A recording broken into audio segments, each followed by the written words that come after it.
হ্যাঁ বন্ধুরা, আজকে আমি বানাবো হান্ডি চিকেন। যার কী কী লাগছে যার জন্য বলে দিই। আমার এখানে লাগছে, এখানে 500 গ্রাম চিকেন আছে, এখানে আছে পেঁয়াজ কুচি, টমেটো কুচি, এখানে আছে গোটা পেঁয়াজ দেবো ছোটো ছোটো, এখানে গোটা গরম মশলা আছে ফোড়নের জন্য, দারচিনি, এলাচ, লবঙ্গ, গোটা জিরে, তেজপাতা, এখানে আদা রসুন পেঁয়াজ বাটা আছে, আর এখানে আছে গুঁড়ো মশলা, জিরে, ধনে, লঙ্কা, নুন, হলুদ, আর এখানে আছে কাশ্মীরি লঙ্কা গুঁড়ো, গরম মশলা গুঁড়ো, আর চিকেন মশলা, আর লাগছে গোটা রসুন, আর লাগছে আমার রান্নার জন্য সর্ষের তেল, আর লাগছে মাস্ট লাগছে যেটা সেটা হলো হাঁডি, যেটা মতন চিকেনটা রান্না করবো। দেখো কী করে করি আমি। এবার হাঁডি গরম হয়ে গেছে এবং তেল দিয়ে দিচ্ছি। আমি হাঁড়িটা কিন্তু অনেকক্ষণ ভিজিয়ে রেখেছিলাম, অনেকটাই তেল দেবো, তেলটাও বেশি লাগে এইসব রান্নায়। তেলটা পরিমাণটা দেখে না, অনেকটা তেল দিয়েছি আমি এখানে। এবার আমি গোটা গরম মশলাগুলো ফোড়ন দিয়ে দিচ্ছি তেলে।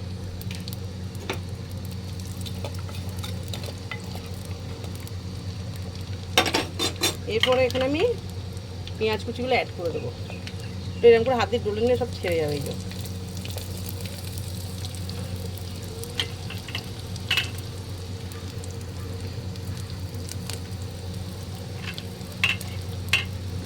আর এর মধ্যে আমি গোটা পেঁয়াজ আর রসুন ওটাও দিয়ে দেবো একসাথে।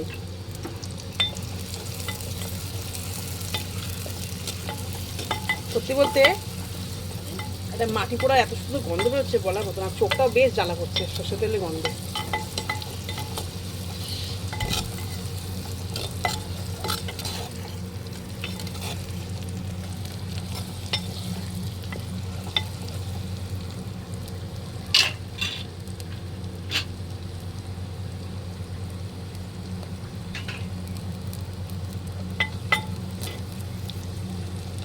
একটাই রসুন দেবো, দুটো নিয়েছিলাম, দুটো লাগবে না। 1 কিলো রসুন, যার যেরকম রসুনের টেস্ট অনুযায়ী দেবে। আমরা আমি আমার বড়ি থাকি, মেয়ে দোকানে নিয়ে অত এসব রিচ খাবার খায় না, ওর খাবার আলাদা হচ্ছে এখানে, বাট চিকেন দিয়ে হচ্ছে কিন্তু আলাদা। আমি পেঁয়াজটা ব্রাউন করে ভেজে নিতে। এরপরে আমি এখানে আদা রসুন পেঁয়াজটা একসাথে বেটে সেটা অ্যাড করে দিলাম। এটা কিন্তু একবারে এইভাবে করে বসিয়ে দেবো, আর পরে কিন্তু ঢাকনা খোলাও যাবে না, নাড়াও যাবে না। তো যারা করবে একটু ভালো করে চিন্তা ভাবনা করে নিও। গুঁড়ো মশলাগুলো অ্যাড করে দেবো, নুন স্বাদ অনুসারে সব একবারে দিয়ে দিচ্ছি আমি। এটা হলো হাঁডি চিকেন। এখানে দেবো কাশ্মীরি লঙ্কার গুঁড়ো, এটা একটু লাল কালার আনার জন্য, এটা একদমই ঝাল হয় না। আর যারা একদমই ঝাল খেতে পারো তারা এখানে কাঁচা লঙ্কা অ্যাড করতে পারো।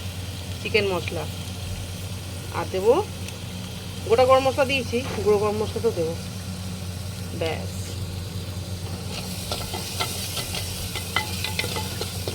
এত সুন্দর একটা গন্ধ বেরোচ্ছে না, বলার মতো না। দেখো, এরপর আমি চিকেনগুলো অ্যাড করে দেবো এর মধ্যে।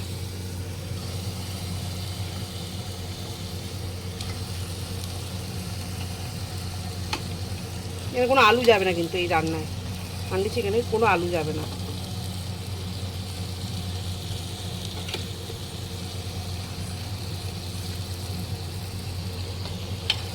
এটা ভালো করে নেড়ে নিই, করে কষিয়ে নিয়েছি। এটা আমি ঢাকা দিয়ে দেবো এটা দিয়ে।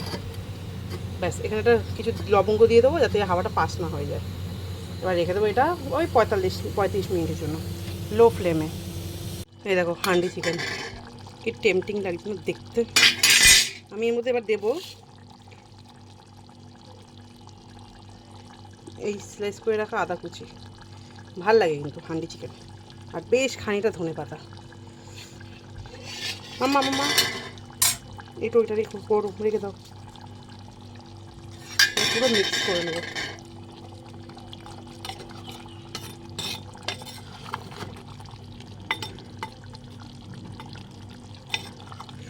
দেখো রসুনটা দেখো,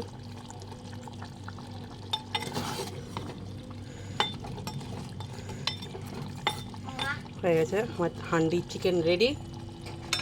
ঘরে নিয়ে যাবে এবার। দেখো এখনও কিন্তু টকবক করে ফুটছে হাঁড়িতে, বুঝেছো? টেস্টটা কিন্তু অসাধারণ, গন্ধটা তো বলার মতো না। কালারটা দেখো, কোনো এক্সট্রা জল না, কিছু না, সব মাংসের জলেই সিদ্ধ হয়েছে। উফ, আমার এখনই খিদে পেয়ে গেছে, কিন্তু বর না আসলে খেতে পারবো না। আচ্ছা, লাঞ্চ সাইডে কী কী আছে সেটা আমি দেখিয়ে দেবো।